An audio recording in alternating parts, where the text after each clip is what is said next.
সুপ্রিয় দর্শক, আসসালামু আলাইকুম। বাংলাদেশে আওয়ামী লীগ সরকারের পতনের পেছনে পশ্চিমাদের, বিশেষ করে আমেরিকার হাত রয়েছে, এই অভিযোগ পতিত সরকারের প্রধানমন্ত্রী, সাবেক প্রধানমন্ত্রী শেখ হাসিনা বারবার এই অভিযোগটি করেছিলেন। তবে বাংলাদেশে যারা অভ্যুত্থান করেছেন, যারা আন্দোলন করেছেন, যারা শেখ হাসিনার পতন ঘটিয়েছেন, তারা বলেছিলেন যে এই অভিযোগটি সম্পূর্ণ ভিত্তিহীন। বাংলাদেশের মানুষই শেখ হাসিনার পতন ঘটিয়েছে। তবে এই যখন এই ক্যাচাল চলছে, এই ক্যাচালের মধ্যে নতুন একটি তথ্য এলো। তথ্যটি স্বয়ং জাতিসংঘের একজনই ফাঁস করেছেন। ফাঁস করেননি, তিনি নিজেই আসলে বলে দিয়েছেন বাংলাদেশে সরকার পতনের পেছনে যে জাতিসংঘের একটা বড় হাত ছিল। তিনি নিজেই স্পষ্টভাবে সেটি বলে দিয়েছেন। তাকে যখন একটি জায়গায় একটু প্রশ্ন করা হলো, তিনি সেই কথাটি বলে দিলেন। আমরা কিছুদিন আগে ডোনাল্ড ট্রাম্পকে একটি প্রশ্ন করা হলো, তখন তিনি বলেছিলেন বাংলাদেশের সরকার পতনের পেছনে ডিপ স্টেটের বা মার্কিনীদের কোনো হাত নেই।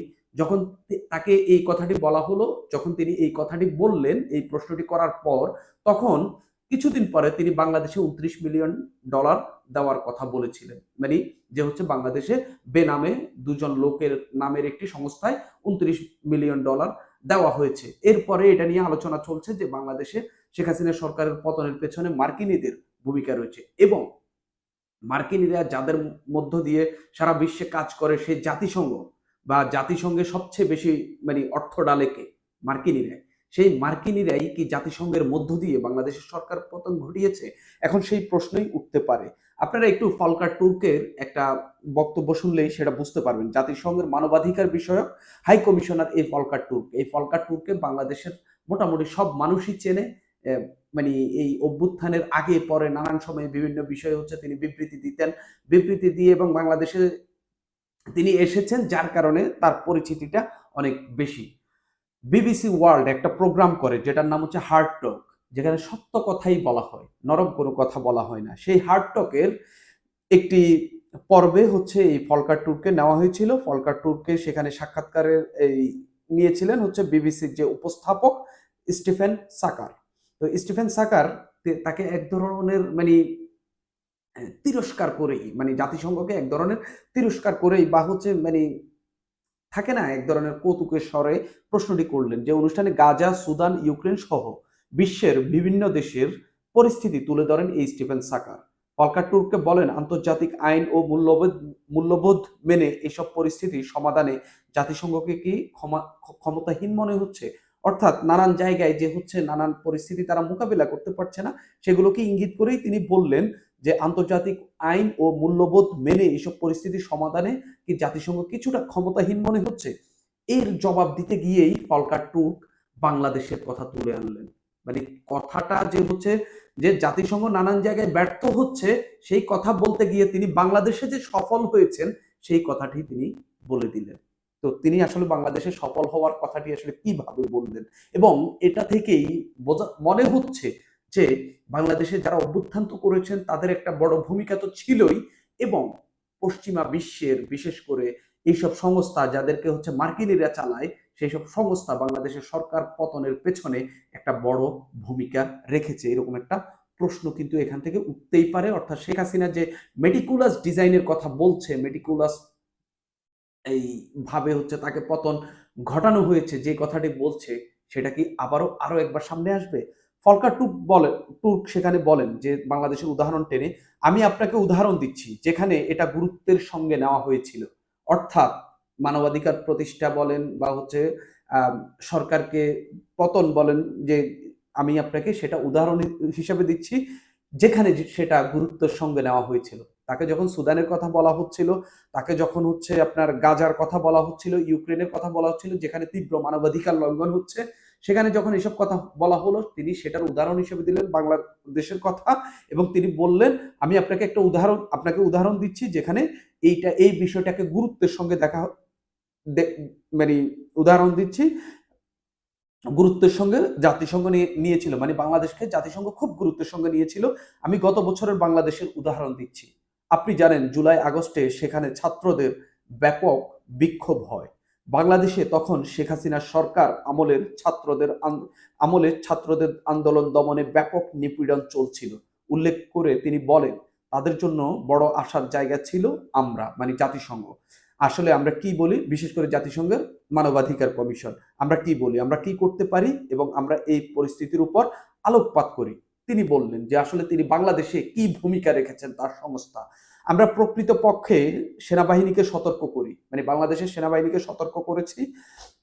যদি তারা এতে জড়িত হয়, এর অর্থ দাঁড়াবে তারা হয়তো আর শান্তিরক্ষী পাঠানোর দেশ থাকতে পারবে না। অর্থাৎ তারা যদি মানে শিক্ষার্থীদের উপর আন্দোলন মানে দমন নিপীড়ন চালায়, তাহলে তাদের বাংলাদেশ থেকে আর শান্তিরক্ষী নেওয়া হবে না। ফলশ্রুতিতে আমরা একটা পরিবর্তন দেখলাম। তিনি আরো সেখানে বললেন, আমি এইসবের বিশ্লেষণে আসব, তিনি আরো সেখানে বললেন, অধ্যাপক ইউনূস যখন অন্তর্বর্তীকালীন সরকারের প্রধান উপদেষ্টার দায়িত্ব নিলেন, তিনি তাৎক্ষণিকভাবে বললেন আপনি একটা তথ্য অনুসন্ধানী দল পাঠাতে পারেন, পরিস্থিতির উপর গুরুত্ব দিতে পারেন, এবং যেখানে যা ঘটছে মানে সেখানে যা ঘটেছে তা তদন্ত করতে বললেন। আমরা এগুলোই করেছিলাম এবং এটা কার্যত সাহায্য করেছিল। তিনি আরো বলেন, আমি গত বছর বাংলাদেশে গিয়েছিলাম, আমরা একটি অবস্থান নেওয়ায়, আমরা কথা বলাই এবং আমরা তাদেরকে সহযোগিতা করায় ছাত্ররা আমাদের প্রতি খুব কৃতজ্ঞ ছিল। দেখেন তার কথাটা খুবই ইঙ্গিত, মানে অর্থবহ। আমরা একটি অবস্থান নেওয়ায়, অর্থাৎ তারা শেখ হাসিনা সরকারের বিরুদ্ধে অবস্থান নিয়েছে।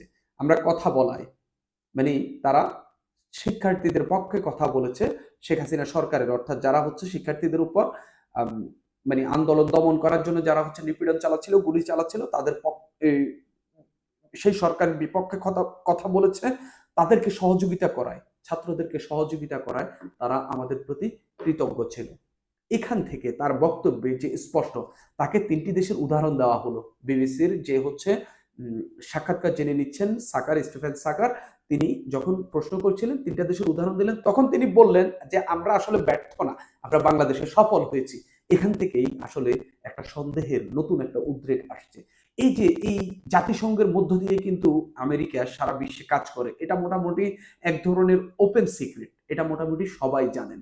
সেই জাতিসংঘ বাংলাদেশের সরকার পতনের ক্ষেত্রে একটা বড় ভূমিকা রেখেছে, অন্তত ফলকার তুর্কের তাদের মানবাধিকার হাই কমিশনারের কথাই সেটা স্পষ্ট হয়েছে যে হচ্ছে শেখ হাসিনা সরকারের পরিবর্তনের পেছনে তারা হচ্ছে এই যারা আন্দোলন করছিল তাদেরকে নিবৃত করার ক্ষেত্রে তারা বড় ভূমিকা রেখেছে।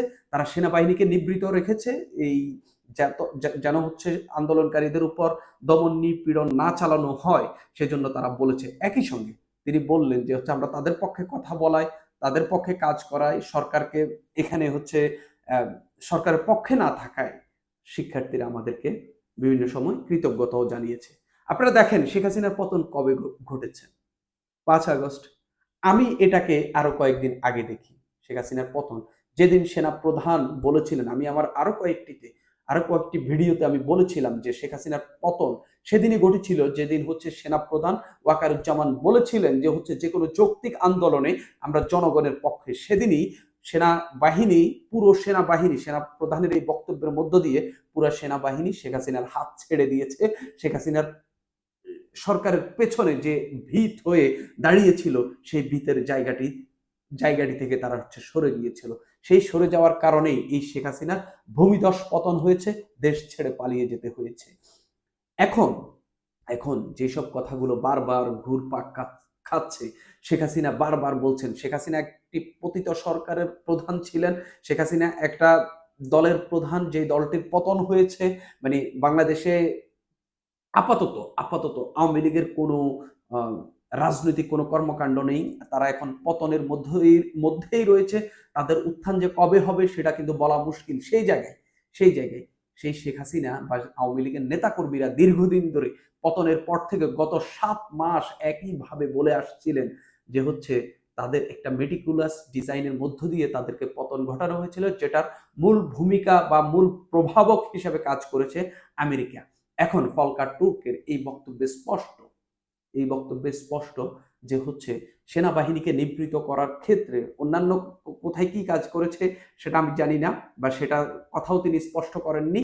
তবে গুজব রয়েছে বাজারে। তবে এই সেনাবাহিনীকে নিবৃত করার ক্ষেত্রে সেনাবাহিনী যেন আন্দোলনে নিপীড়ন না চালায়, আন্দোলনকারীদের বিরুদ্ধে যেন না দাঁড়ায়, মুখোমুখি না দাঁড়ায়, সেজন্য জাতিসংঘ একটা ভূমিকা রেখেছিল।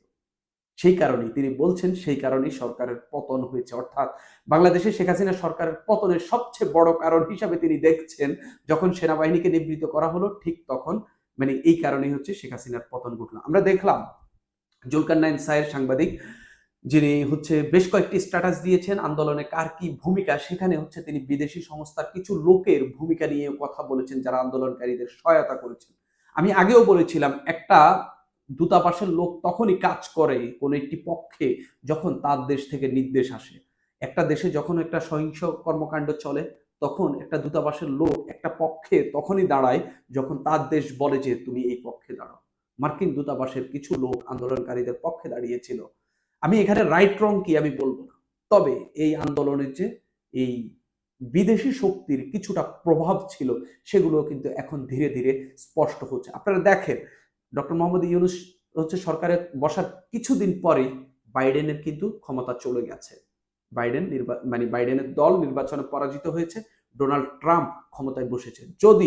বাইডেন তো নির্বাচন করেনি, যদি তিনি নির্বাচন করতেন কিংবা কমলা হ্যারিস যদি নির্বাচন করে ক্ষমতায় বসতেন, বাংলাদেশে ডক্টর মোহাম্মদ ইউনূসের সরকার কি এত ভঙ্গুর অবস্থায় থাকতেন এখন যে অবস্থার মধ্যে রয়েছে? আইনশৃঙ্খলা পরিস্থিতি নিয়ন্ত্রণে কি আরো ভালো করতো না? এবং সরকার কি রাজনৈতিক দলগুলোর সঙ্গে আরো জোর গলায় কথা বলতে পারতো না?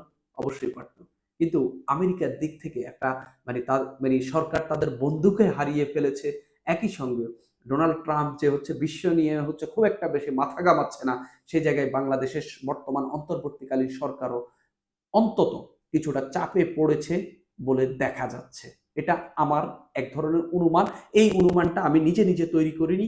আমি বিভিন্ন মাধ্যমে, বিভিন্ন জায়গায়, বিভিন্ন খবরে এই সব পড়াশোনা করে আমি এই অনুমানে এসেছি। একই সঙ্গে অলকা টুর্কের এই বক্তব্য, জুলকারনাইন সাহেরের যে স্ট্যাটাস, সেখান থেকে কয়েকজনের ভূমিকা থেকে এটা অন্তত স্পষ্ট হচ্ছে যে বিদেশি ভূমিকা এখানে প্রবলভাবে কাজ করেছে, যার কারণে শেখ হাসিনা সরকারের পতনটা এত দ্রুত হয়েছে। হয়তো এটা আরো দেরিতে হতো কিংবা কি হতো সেটা বলা যাচ্ছে না, তবে বিদেশি প্রভাব যে এখানে ছিল এটা স্পষ্ট। সুপ্রিয় দর্শক, আপনাদেরও কি তাই মনে হয় কিনা মন্তব্য করে জানাবেন। আজ এই পর্যন্তই।